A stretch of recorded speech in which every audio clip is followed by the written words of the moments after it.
30º domingo do tempo comum, ano A. Primeira leitura, Êxodo 22, 20 a 26. Salmo 17. Segunda leitura, 1 Tessalonicenses 1, 5c a 10. Evangelho, Mateus 22, 34 a 40.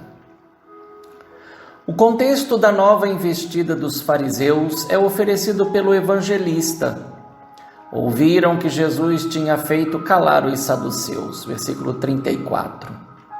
Esta notícia tem a ver com o episódio antecedente sobre a polêmica em torno da ressurreição dos mortos, Mateus 22, 23 a 33.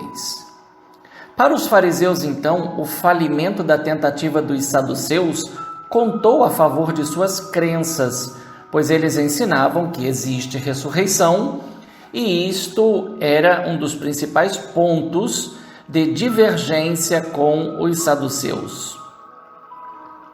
Assim como Jesus fechou a boca dos saduceus usando a Torá para fundamentar a fé na ressurreição, os fariseus se demonstraram interessados em justificar a rejeição que tinham pelos saduceus, já que não acreditavam na ressurreição e nem no ensinamento dos profetas.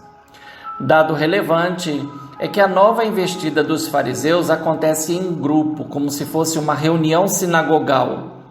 Mas quem tomou a palavra e fez a pergunta poderia ser um experto na lei mosaica, como aparece no episódio paralelo narrado em Lucas 10, 25, que o chama de nomikos, isto é, um que se dedica ao estudo e à aplicação da lei, correspondendo ao jurista por profissão. A pergunta qual é o maior mandamento da lei não era em si tendenciosa, pois era uma das perguntas que certamente se fazia no exame de maturidade judaica por ocasião do Bar Mitzvah. E a resposta havia sido transformada em oração diária, a fim de que ninguém esquecesse a bússola que orienta a vida do fiel judeu. É o Shema Israel, como está em Deuteronômio 6:4. No livro de Deuteronômio, a lógica do segundo discurso que Moisés dirigiu aos filhos de Israel, acampados nas estepes de Moabe e prestes a renovar a aliança com o Senhor antes de adentrar em Canaã, estava pautada no mandamento do amor ao Senhor. O fiel cumpria esse mandamento no cumprimento da lei que o Senhor havia dado. Esta era a essência e a base da catequese que todo judeu recebia, professava diariamente e devia colocar em prática. Nesse sentido, os fariseus poderiam ter cogitado a possibilidade de continuar usando Jesus contra os saduceus. Por certo, há ironia ao chamar Jesus de mestre, colocando diante dele uma questão que poderíamos dizer óbvia, mas no fundo tinha a ver com o seu senhorio derivado da sua filiação divina e que aparece na sequência narrativa mateana, na réplica de Jesus, ao dirigir uma pergunta aos fariseus pautada no Salmo 110, como está em Mateus 22, 41 a 46. A resposta de Jesus, condizente com o Shema Israel, não poderia ser diferente. Ninguém precisava ser considerado mestre para dar tal resposta. Como dito, qualquer um que passou pelo Bar Mitzvah teria dado a mesma resposta. O elemento surpresa, porém, aparece na segunda parte da resposta dada por Jesus e que ia direto à questão subjacente à pergunta dos fariseus, pois envolvia o rancor e o desprezo que sentiam e cultivavam pelos saduceus. Então nota-se a ressonância.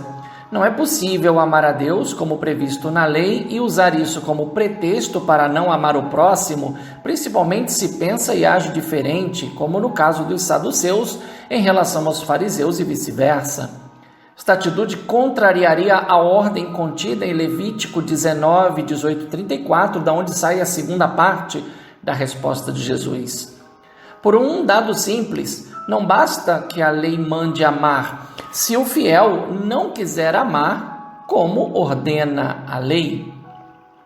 É sobre isso exatamente que Jesus prossegue com a resposta e coloca a segunda no mesmo nível da primeira como critério de leitura e de interpretação do Shema.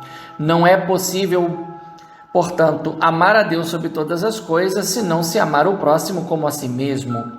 É o que Jesus provará na instituição da Eucaristia, antecipando o seu mistério pascal.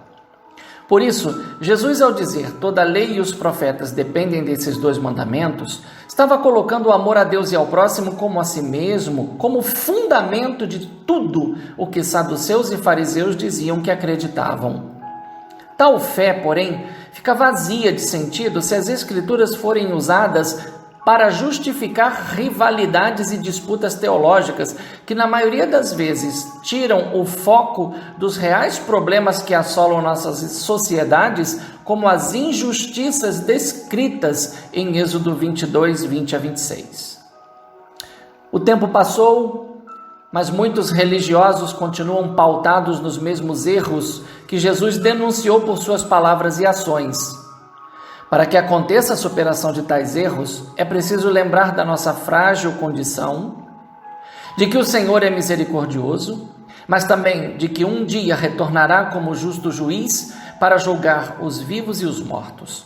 Esta é a perspectiva presente em 1 Tessalonicenses 1, 5c a 10. Paulo lembra que o seu comportamento de seus colaboradores foi irrepreensível, porque esteve voltado para o bem dos tessalonicenses, que por isso acolheram a palavra com alegria do Espírito Santo, apesar de tantas tribulações. As atitudes de acolhida, conversão e abandono da idolatria se tornaram o valioso testemunho. Um bom e santo domingo no Senhor, um fraterno abraço, Padre Leonardo Agostini.